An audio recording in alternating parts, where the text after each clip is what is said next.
Hello folks, welcome back to Eerie Storytime. Today, we're off to Venice. It's hard to believe a place of such beauty could hold dark secrets. Venice may be known for its romance and mystery, but beneath its cobblestone streets lies a chilling secret.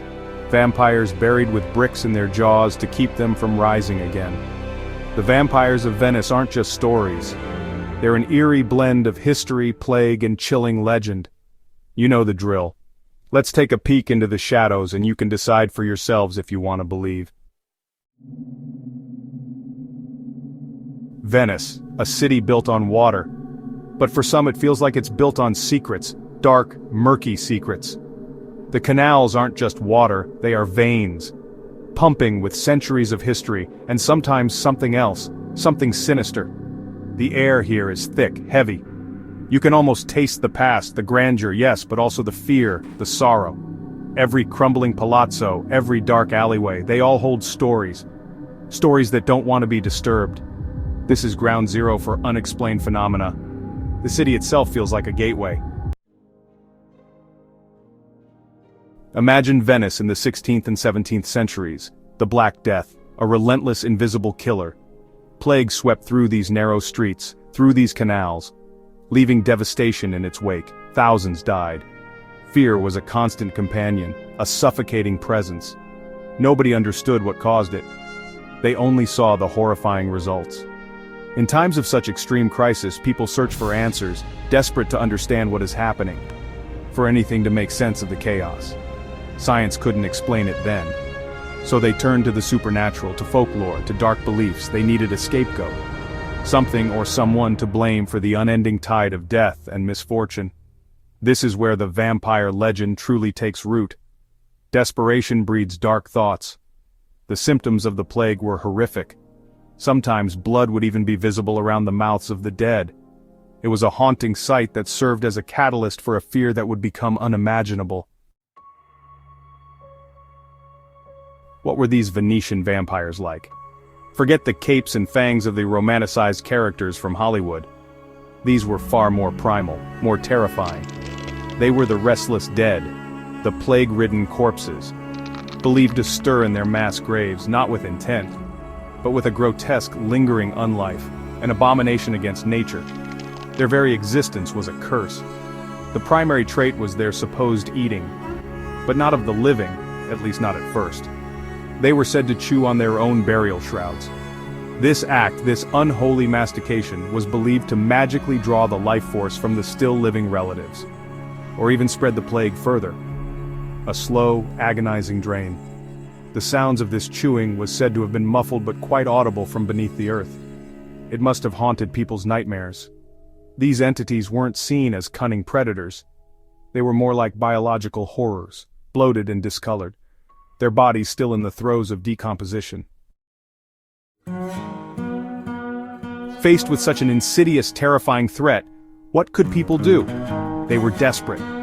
They believed their loved ones, their neighbors, were rising to torment them, to spread more death. Action was demanded, drastic, brutal action, to ensure the dead stayed dead. This wasn't superstition to them, it was simply survival in a battle against an unseen, unholy enemy. Gravediggers were on the front lines of this war. They were the ones who saw the evidence, or what they believed was evidence. Take a moment and consider Venice during the Black Death. Science and medicine are but a fraction of what we have today and have no answers. The plague is raging, people are dying in droves. Then, the whispers start. Someone saw movement in a newly dug grave.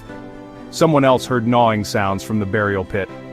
These weren't official reports, these were terrified murmurs, spreading like the disease itself, from house to house, word of mouth, fueling the growing hysteria. Eyewitness accounts, if we can call them that, would have been fragmented at best. Shadows playing tricks in the flickering torchlight, the moans of the sick mistaken for the undead, a glimpse of a bloated corpse in a shallow grave, its mouth stained with what looked like blood. The human mind, gripped by terror, fills in the blanks and the hysteria is born. It was him, Giovanni. I saw him move. Maria's shroud. It was chewed through. These claims, born of fear and grief, became recognized as the truth. The public reaction was one of utter panic. Who could be next? How can we stop it? Fast forward to 2006, the island of Lazzaretto, Nuovo, just off the coast of Venice. This place was a quarantine station, a plague pit. Thousands had been buried here during the outbreaks. Archaeologists were excavating a mass grave, uncovering the victims of a 16th century plague. They expected to find bones, skeletons. They found something else, something that sent chills down their spines. Amidst the skeletal remains, they found her, a female skull. And jammed into her mouth, a brick, a solid, crude brick forced between her jaws. This wasn't accidental, this was deliberate. The physical, undeniable proof of the vampire-slaying rituals. The stories were true. At least the fear was.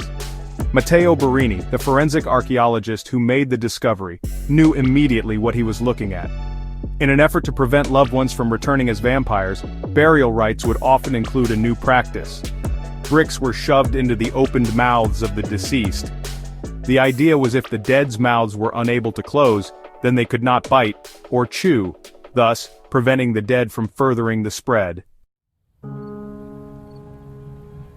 The Vampires of Venice. It's a story that refuses to stay buried, just like the creatures themselves. The discovery of the Lazzaretto Nuovo skull. It catapulted this local legend onto the world stage. Suddenly, everyone was talking about it. The Vampire of Venice became a chilling icon, a macabre celebrity. Proof that sometimes the darkest legends have a basis in terrifying reality, or at least terrifying belief. This specific type of vampire, the shroud-eater or the plague spreader, has seeped into modern pop culture. You see echoes of it in books, in horror films, in television shows that explore the darker side of history. It's a departure from the suave, aristocratic vampire, a return to something more visceral, more connected to disease and decay, a truly horrifying concept. It taps into our deepest fears. What makes the Venetian vampire legend so enduring? It's the perfect storm, a mysterious, atmospheric city, a devastating historical catastrophe like the plague, and the tangible, chilling evidence of the brick in the skull. It blurs the lines between history and folklore, between science and superstition. It makes you question what really happened in those dark times. The answers are not always clear. Venice still holds its secrets close, but if you listen carefully, the canals still whisper their ancient tales. And that's a wrap on the urban legend of the Vampires of Venice. How many of you had heard this legend before? Anyone actually remember the news back from 2006?